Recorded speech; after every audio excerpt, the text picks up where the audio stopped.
Hello guys, welcome to my channel this side of Soumen Sarkar. তো আমি আগের ভিডিওতে অলরেডি বলে দিয়েছিলাম যে কীভাবে মঙ্গলবারে 29শে জুলাই তোমরা মায়ের কাছে এসে সুস্থ সবলভাবে পুজো দিতে পারবে। তো এই ভিডিওর মধ্যে তোমরা এভরিথিং গাইডলাইন্স পেয়ে যাবে। তো এই ভিডিওটা আশা করি সবাইকার মধ্যে শেয়ার করে দিও যাতে কারোর কোনো প্রবলেম না হয় এবং সবাই মায়ের কাছে এসে সুস্থ সবলভাবে পুজো দিতে পারে।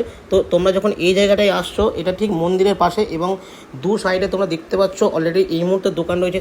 ঠিক তেমন পুজোর সময় তোমরা দোকান দেখতে হবে যেখান থেকে পুজোর সমস্ত সামগ্রী তোমরা কিনতে পারবে। এবং এই দূর দূরান্ত পর্যন্ত যে দূর পর্যন্ত দেখা যাচ্ছে এইগুলোতেও অলরেডি পুজোর সামগ্রী অনেক কিছু দোকান বসে।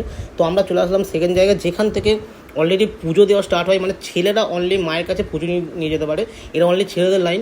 তো এই লাইনটা দেখতে পাচ্ছ দূর পর্যন্ত বাঁকানো রয়েছে, বাঁশ দিয়ে ঘেরা রয়েছে। অবশ্য ভাবছো হ্যাঁ, বাঁশ দিয়ে ঘেরা রয়েছে কারণ এই জায়গাটায় প্রচণ্ড ভিড় হয় এবং ভিড়ের জন্য এই বাঁশ দিয়ে ঘিরে ঘিরে লাইনটা করা হয়েছে। এবং ঠিক লাস্ট মাথায় যেখানটায় গেট দেখা যাচ্ছে ওখানটায় গিয়ে আমরা মায়ের কাছে পুজো দিতে পারে। এবং এর পরের পারে চলে যাব মেয়েদের লাইন। মেয়েদের লাইনটা ঠিক মন্দিরের পিছন দিক থেকে শুরু হয় এবং এই লাইনটা অনেক দূর পর্যন্ত চলে যায়। এবং এই যে জায়গাটা দেখতে পাচ্ছ সেইখানটায় অলরেডি বাঁশ দিয়ে ঘেরা রয়েছে। মেয়েদের প্রবেশ করার জন্য অনলি মহিলারা এইখান থেকে প্রবেশ করতে পারে এবং এই জায়গাটাও খুব ভিড় হয়। তো তোমরা সবাই দেখে শুনে আস্তে আস্তে প্রবেশ করবে এবং এখানটা পুজো দেবে। এবং এর পরে আমি দেখাবো যদি কারোর কোনো জায়গায় কোনো রকম প্রবলেম হয় পুজো দিতে গিয়ে বা কোনো কিছু প্রবলেম হয়, তাহলে তার সামনেই রয়েছে অফিস। পুজোর সামনে দেখো অফিস দেখতে পাচ্ছ। এবং এরপরে আসো আমি পাঁঠা বলে যেগুলো তোমরা কীভাবে দিতে পারবে। তো দেখো এই যে পুকুর, এখান থেকে পাঁঠাগুলোকে স্নান করানো হয় এবং এখানে দেখতে পাচ্ছ দুখানা লাইন করা রয়েছে। ও এই যে প্রথম লাইনটা, এই ফার্স্ট লাইনটা দিয়ে অনলি বৃত্তি পাঠাগুলো যায় যে 42টা গ্রামের পুজো, এবং এই লাইনটা দিয়ে অনলি মানসিক পাঠাগুলো যায়। এবং এর পরে কী হয়, আস্তে আস্তে ওই পাঠাগুলো সামনে গিয়ে উৎসর্গ হয় এবং উৎসর্গ হওয়ার পরে এই জায়গা দিয়ে পাঠাগুলোকে বাইরে বার করে নিয়ে আসা হয় এবং হারিকারের মধ্যে নিয়ে যাওয়া হয়। তো এই জায়গাটা খুবই ভিড় হয়। যারা অলরেডি প্রথমবার আসছো তারা একটু দেখে শুনে এসো, যারা অলরেডি মানে বছর বছর পুজো দিয়ে আসছো তারা তো সবই জানো এভরিথিং। তাও আমি একটা ভিডিও গাইডলাইন্স রেডি করে দিয়েছি। তো এইখানে আসার পর দেখো ডান দিকে চলে যাচ্ছে বৃত্তির লাইন।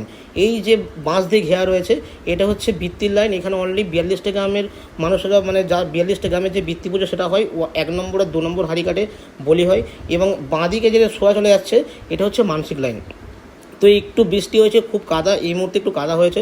তো যেভাবে আমি কষ্ট করে ভিডিওটা বানিয়ে দিয়েছি তোমাদের গাইডেন্স দেওয়ার জন্য যাতে তোমরা সুস্থভাবে পুজোতে দিতে পারো।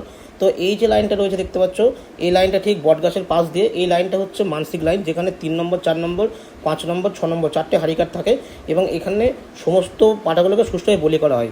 তো সবাইকে একই কথা বলবো, সামনের মঙ্গলবার পুজো এবং সবাই খুব ভালো করে পুজো দাও। যদি কারো কোনো প্রবলেম হয় তো এটা হচ্ছে মেন অফিস, এখানে এসে কন্ট্যাক্ট করতে পারো এবং পরে ব্লকের জন্য ওয়েট করো যে ব্লকে আমি পুজোটা পুরোপুরি প্রপারলি দেখাবো। তো আজকে ওকে টাটা, বাই বাই, পরের ব্লকে দেখা